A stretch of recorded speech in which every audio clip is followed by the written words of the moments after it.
சென்னை மாநகரத்தில் ஒரு 7 சென்டிமீட்டர் மழை தான் பெஞ்சது. இது இயல்பா பெய்யக்கூடிய மழை தான்.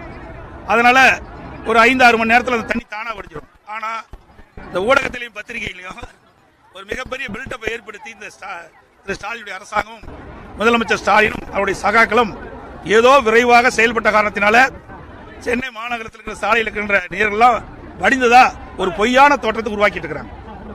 மழை குறைவாக தான் பெஞ்சிருக்குது. அத்தனை ஊடக நபருக்கும் பத்திரிகை தெரியும். ஆனா இந்த ஊடகத்தின் வாயிலாக, பத்திரிகையின் வாயிலாக திட்டமிட்டு ஒரு பொய்யான, ஒரு தவறான செய்தியை வெளிப்படுத்திட்டு இருக்கிறார். அதோட இந்த புயலால் இங்க இருக்கின்ற கடலூர் மாவட்டம், விழுப்புரம் 2 மாவட்டங்களிலும் அதிக மழை பொழிவு ஏற்பட்டுகின்றது. குறிப்பா மயிலத்தில் சுமார் 51 சென்டிமீட்டர் மழை பொழிந்திருக்கிறது 24 மணி நேரத்தில்.